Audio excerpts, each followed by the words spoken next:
మొంతా తుఫాన్ తీరాన్ని తాకింది. కాకినాడ మచిలీపట్నం మధ్య అంతర్వేదిపాలెం సమీపంలో తీరాన్ని తాకింది.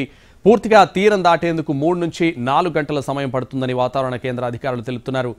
తీరం దాటే సమయంలో గంటకు 90 నుంచి 100 కిలోమీటర్ల వేగంతో గాలులు వీచే అవకాశం ఉంది. తీరం దాటే ప్రక్రియ ప్రారంభమైనందున తీర ప్రాంత జిల్లాల్లో భారీగా గాలులు వీస్తున్నాయి. మరోవైపు రేపు శ్రీకాకుళం, విజయనగరం, మన్యం, అల్లూరి, విశాఖ, అనకాపల్లి, ఏలూరు, కృష్ణా, ఎన్టీఆర్, గుంటూరు, బాపట్ల, పల్నాడు జిల్లాల్లో అక్కడక్కడ భారీ వర్షాలు కురిసే అవకాశం ఉందని ఏపీ విపత్తుల నిర్వహణ సంస్థ ఎండీ వి ప్రఖర్ జైన్ తెలిపారు.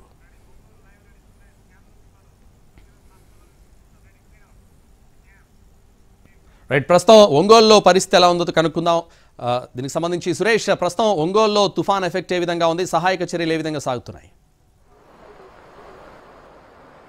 ఎస్ సంతోష్, ఏదైతే మొంతా తుఫాను తీరాన్ని తాకుతుందో అప్పటి నుంచి ప్రకాశం జిల్లాకు సంబంధించి ఒంగోలు నగరం అతలాకుతలమవుతున్న పరిస్థితి అయితే కనిపిస్తుంది. ఒంగోలు నగరం మొత్తం భారీ వర్షాల నేపథ్యంలో జలమయమైపోయిన పరిస్థితి ఉంది. శివారు కాలనీలతో పాటు ప్రధాన రహదారులు కూడా పూర్తిగా నీటిమయమైన పరిస్థితి కనిపిస్తోంది. ప్రధానంగా ఆర్టీసీ బస్టాండ్ సెంటర్లో దాదాపు 2 అడుగుల మేర నీళ్లు చేరి ఇబ్బందులు తలెత్తుతున్న పరిస్థితి ఉంది. ప్రస్తుతం మనం విజువల్లో చూస్తున్న ఈ ఆర్టీసీ బస్టాండ్ సెంటర్ ఏదైతే నగరానికి సంబంధించి ప్రధానంగా అన్ని వాహనాలు రాకపోకలు సాగించే రహదారి ఇది. ఇక్కడ చూసినట్లయితే దాదాపు మధ్యాహ్నం నుంచి భారీ వర్షపాతం నమోదైన నేపథ్యంలో పూర్తి స్థాయిలో ఈ ప్రాంతం మొత్తం జలమయమైపోయిన పరిస్థితి మనకి విజువల్లో స్పష్టంగా కనిపిస్తోంది. మరోవైపు ఒంగోలు నగరంలోని అటు సుజాత నగర్తో పాటు పోలీస్ ట్రైనింగ్ కాలేజీలకు కూడా పూర్తిగా నీళ్లు చేరిన పరిస్థితి ఉంది. ఇప్పటికే అటు మున్సిపల్కి సంబంధించిన అధికారులు, అదేవిధంగా ఒంగోలు ఎమ్మెల్యే దామచర్ల జనార్దన్తో పాటు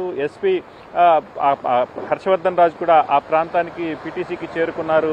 ఏదైతే ఈ పీటీసీలో నిలబడిపోయిన నీళ్లను ఏ విధంగా బయటకు పంపించాలనే కార్యాచరణ మాత్రం రూపొందించుకుంటున్న పరిస్థితి అయితే ఉంది. మరోవైపు ఏదైతే ఒంగోలు శివారు అంటే ఎర్రజర్ల ప్రాంతంలో ఉండే భగీరథ కెమికల్స్ సమీపంలో దాదాపు రోడ్డుపైకి వాగునీరు పొంగి ప్రవహిస్తున్న నేపథ్యంలో ఒక కారు కూడా వాగు ప్రవాహానికి కొట్టుకుపోయిన పరిస్థితి కనిపించింది. మొత్తం మీద ఇటు ఒంగోలుతో పాటు సింగరాయకొండలో కూడా దాదాపు సాయంత్రం సమయానికే 10.5 సెంటీమీటర్ల వర్షపాతం నమోదైన నేపథ్యంలో అటు ఈదురు గాలులు కూడా తోడవటంతో భారీ వృక్షాలు కూడా నేలకూరిన పరిస్థితి కనిపించింది.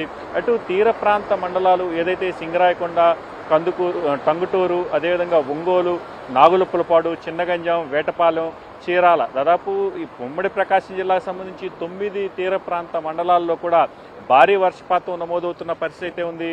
అటు ఒంగోలుకు సంబంధించి మధ్యాహ్నం నుంచి భారీ వర్షం కురిసిన నేపథ్యంలో అటు అద్దెంకి బస్టాండ్ సెంటర్ నుంచి ఆర్టీసీ బస్టాండ్ వరకు నీళ్లు నిలిచిపోయిన పరిస్థితి ఉంది.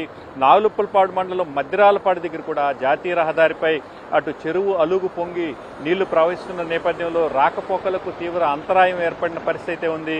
అదేవిధంగా దోర్నాల నుంచి శ్రీశైలం వెళ్లే ప్రధాన రహదారి అంటే ఆ ఘాట్ రోడ్డుకు సంబంధించి కూడా ప్రతిరోజు అక్కడికి 8 గంటలకి రాకపోకల్లో ఆపివేసే పరిస్థితి ఉంటుంది. అయితే ఇవాళ ఈ భారీ వర్షపాతం నమోదు అవుతున్న నేపథ్యంలో దాదాపు ఈ ఘాట్ రోడ్డుకు సంబంధించి 2-3 చోట్ల ఈ వాగులు కూడా రోడ్డుపైకి ప్రవహిస్తున్న నేపథ్యంలో శ్రీశైలం వెళ్లే వాహనాలను కూడా అధికారులు ముందుగానే ఆపివేసిన పరిస్థితి ఉంది. నల్లమల్ల అటవీ ప్రాంతంలో కూడా భారీ వర్షపాతం నమోదవుతున్న నేపథ్యంలో గుళ్లకమ్మ వాగు పొంగి ప్రవహిస్తున్న నేపథ్యంలో అటు మార్కాపురం, పెద్దారవీడు మండలాల్లో కూడా దాదాపు గుళ్లకమ్మ వాగు ప్రవహించే ప్రాంతం మొత్తం రోడ్లపైకి వచ్చి చేరుతున్న పరిస్థితుల్లో అటు నీటి ప్రవాహం కూడా ఎక్కువగా ఉన్న నేపథ్యంలో అధికారులు రాకపోకలకు అంతరాయం ఏర్పడింది. దీంతో పాటు ఒంగోలు నగరం కూడా ఇదే భారీ వర్షాల నేపథ్యంలో అతలాకుతలమవుతున్న పరిస్థితి ఉంది. రాత్రి కూడా భారీ వర్షపాతం నమోదైతే మరింతగా రోడ్లపైతో పాటు శివారు కాలనీలు కూడా మునిగిపోయే అవకాశాలు ఉన్నాయి. సంతోష్. Thank you.